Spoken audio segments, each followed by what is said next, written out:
Hello students, let's read the problem. And it says, the quadrilateral below has a perimeter of 21 feet.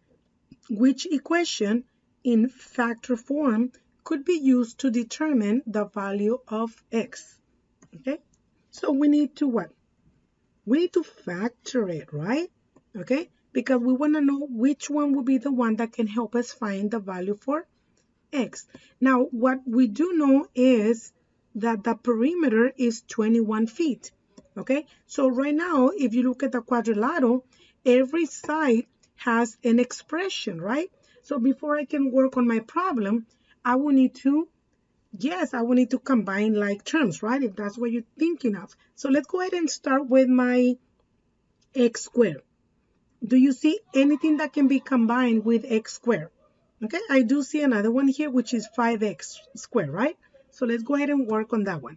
So I'm going to add the 4, and I'm going to write down everything just so that you see what's happening. And my 5 is also positive. Now, I do add the coefficients, but I do not add the exponents, okay? That I'm just going to write it down. So my first one is going to be 9x squared. Let's move on. Do you see anything with x? You know, like 9x, 5x. I do see a negative 4x and another one negative 5x, right? So we're going to combine those. So I'm going to write them over here. The 9x is positive. The negative 4x, make sure you write down the negative. I know it's a minus, but that actually shows a negative, right? And then the last one is negative 5x, but that's still, I know it seems like a minus, but remember guys, anytime that you have a minus sign in front of a term, it makes my term actually a negative, okay? So I'm going to add them up.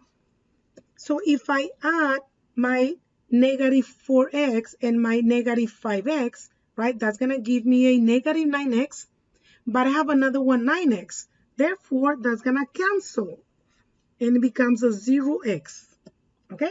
Now let's go with my last one, which is my constant. So I have a positive 3, negative 8, positive 10. Okay, so let's write it down. So I have a positive 3, I have a negative 8, and a positive 10. So you can add up the positive, which is 10 and 3. That's a positive 13.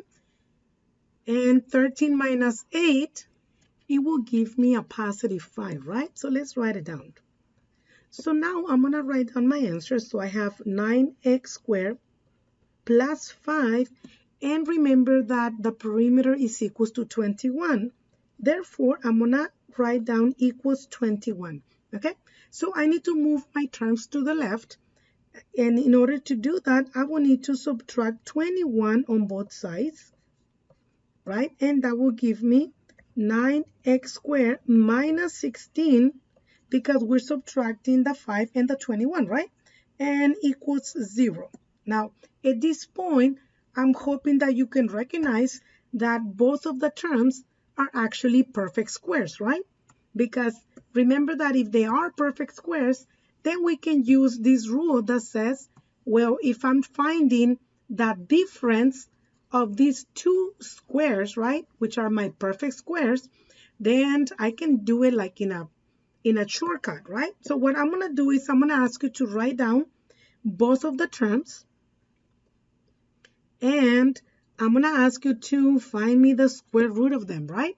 So the square root of 9x squared is actually 3x, and the square root of 16 is a positive and negative 4, right? Because remember that the second term will always be written down as a positive or negative. Now I can use those two to come up with my answers, right? So my factors are going to be 3x plus 4, and the second factor will be 3x minus 4.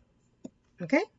So let's look at the answer choices and see if you can come up with the answer for that. And the answer for that will be letter A. Very good, if you recognize that one, right? Now, if you're wondering how come it has an equal 0, Then I'm going to ask you to come back to my problem, which is right here on the bottom. Remember that one? Well, if you write down the factors here, you will notice that to the right, that's a minus. To the right, what do I have? I have equals 0, right? Okay, very good. So now I can see that the answer is, it is letter A. Very good.